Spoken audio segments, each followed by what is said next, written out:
Hey guys, I'm glad you're here. Today's project is this Hyper Tough lawnmower from Walmart. The problem is that it's really tough to pull the pull rope, and starting it is almost impossible. Let's see if we can try to figure out what the problem is and fix it.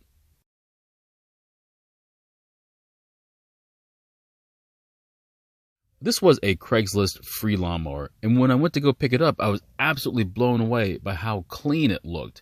It looked like it just came out of the box. The only thing I did know was that there was gas in it, so this thing was running at some point.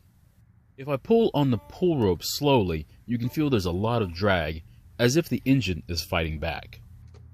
At first I thought there was a problem with the brake handle or possibly even the brake cable, causing an issue where the brake won't completely let go of the flywheel and that I'm pulling against the brake.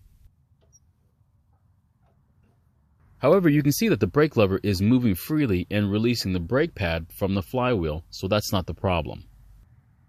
Just as a test, I went ahead and tried to pull the pull rope without pulling down the brake handle to see if it makes any difference. And as you can see, it's 10 times more difficult to pull the pull rope without the brake handle being down, so that's definitely not the problem either. I haven't checked the oil yet, so let's check it and see how low it is, and maybe that's the problem. Okay, this is a really bad sign. The oil level is almost non-existent on the dipstick. Since we have the dipstick out, let's pour out the oil from the crankcase and see how much actually comes out. Okay, this isn't good at all. It looks like the oil that came out of it is the oil that was left in it after the factory emptied the oil after test starting it. If I had to guess what happened, it probably went something like this. They bought the mower, pulled it out of the box, put some gas in it, and went straight to mowing without any oil in it. You know, just for fun, let's remove the cylinder head and examine what the damage is to the cylinder wall.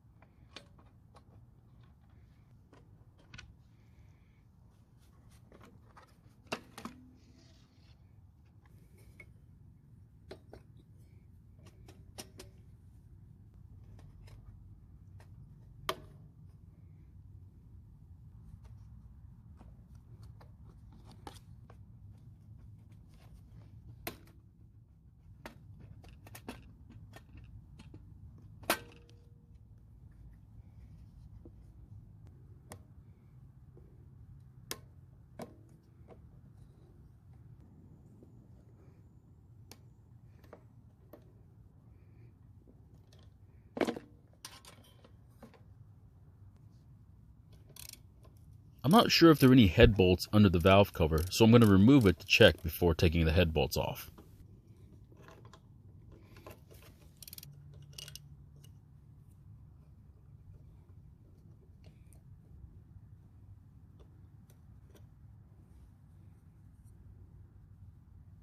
It looks like there are no extra bolts underneath the valve covers, so all we have to do is take out 4 head bolts and the head will come right off.